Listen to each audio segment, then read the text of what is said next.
the spring? You expect to be ready to go for the season? Yeah, it's going good ahead of schedule right now. Just trying to focus on day by day. And yeah, I mean, everything's going ahead of schedule. Doc says that he can't tell the difference. So just feeling strong now, getting back out there on the field with everybody. And yeah, we should be good to go. What's been your initial impressions of Joey, him coming in? What have you seen from him this summer? Yeah, Joey's one of those guys. It's kind of like when you meet, you meet somebody and immediately like hit it off.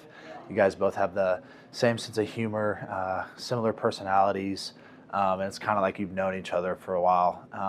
And it's, something that doesn't really happen a whole lot. But, first week Joey was on campus.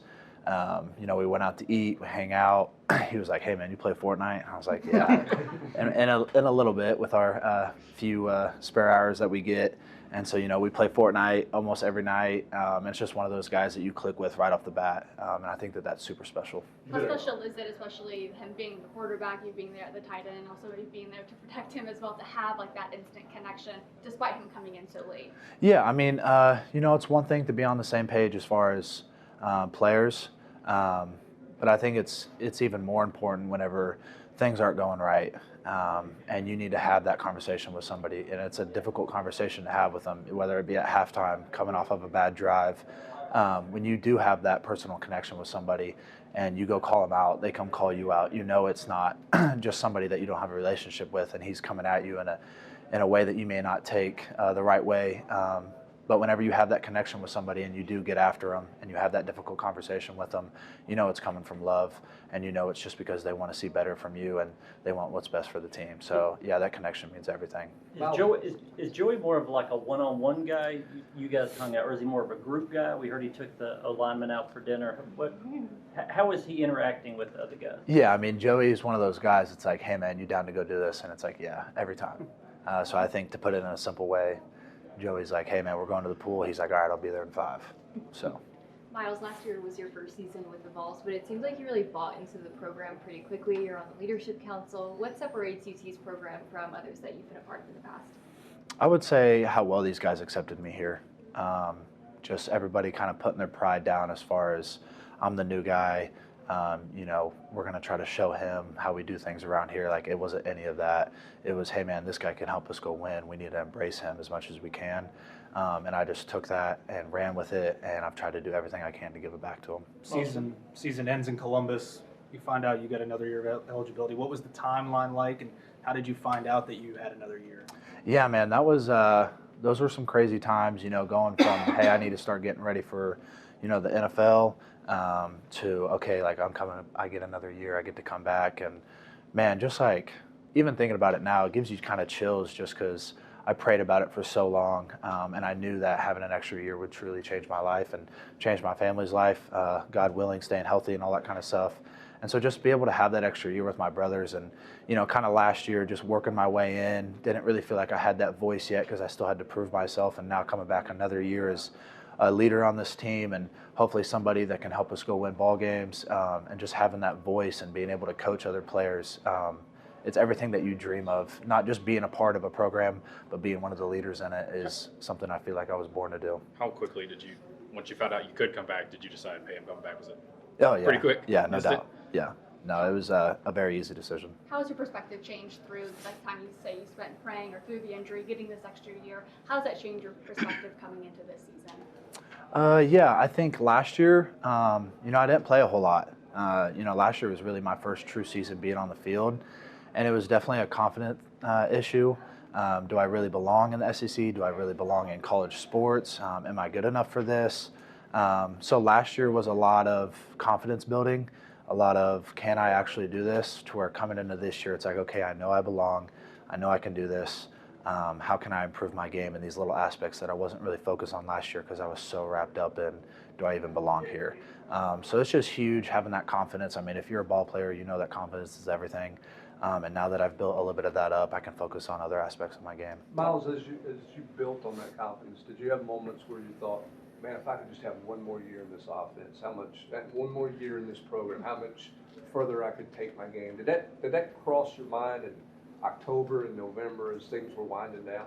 Yeah, for sure. I mean, we were trying. Our compliance team was trying. We came up with every single situation that we thought that we could attack, trying to get another year And we were doing that for months. I mean, we started that all the way back last April, trying to get me another year. So yeah, I mean, it was a long time that I'd been thinking about that. You know, just one more year could change everything for me, and I just can't thank God enough for giving that to me. At Wallace Real Estate, trust is more than just a word. It's been our foundation since 1936.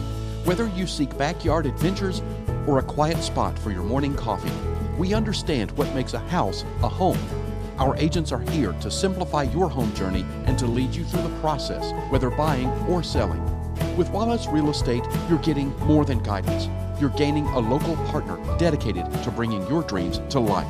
Start your real estate journey at wallacetn.com. And to have that final year with Tennessee, how special is that for you? Yeah, I mean, everybody talks about culture wherever they're at. You know, our culture is this, our culture is that.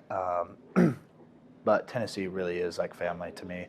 And I know, you know, whether God wants me to go play in the NFL and have a long career or not, and, you know, he could take this game away from me at any moment, I know that I'll have these connections, and it's really Vol for life in Tennessee and Knoxville. And I couldn't ask for a better family surrounded by me. What's the one thing that we need to know about the tight end room?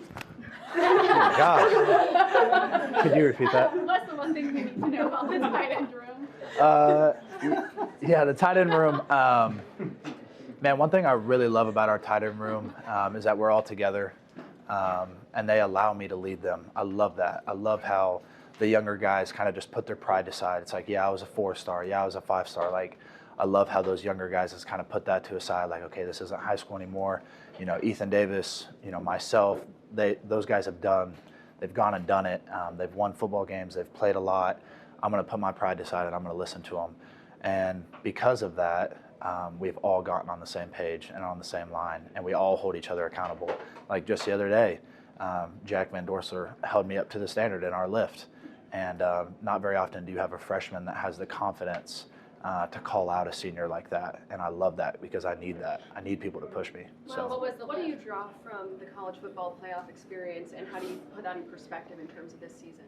Yeah, kind of like what Bryson was talking about. It was a great learning experience.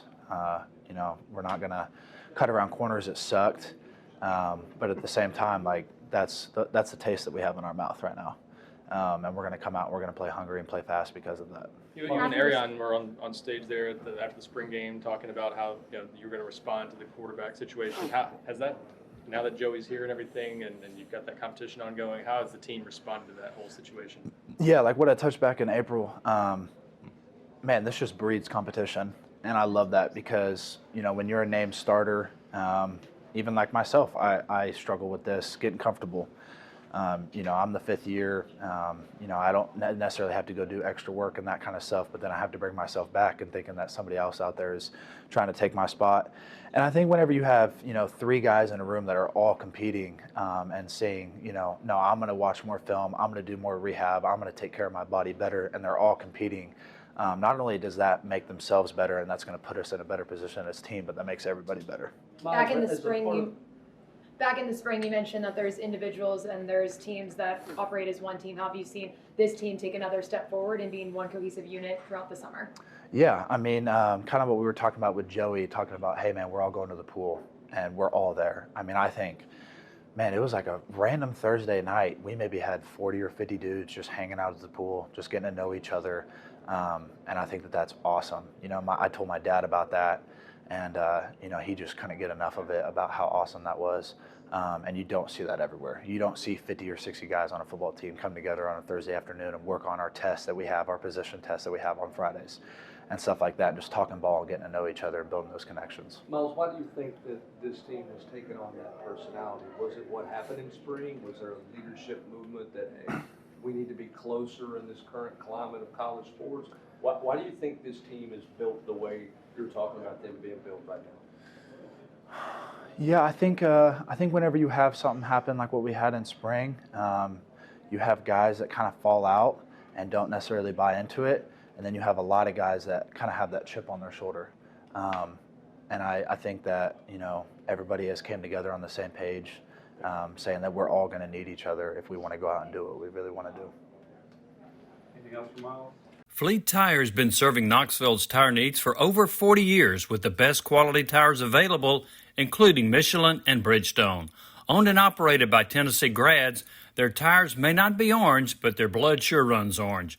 For the best tires made with the best prices, see Fleet Tire. Played, you know, I had an okay season last year, but it's nothing compared to, you know, what I know I can go do. But really just being out there, you know, starting in 13 games, that naturally builds your confidence.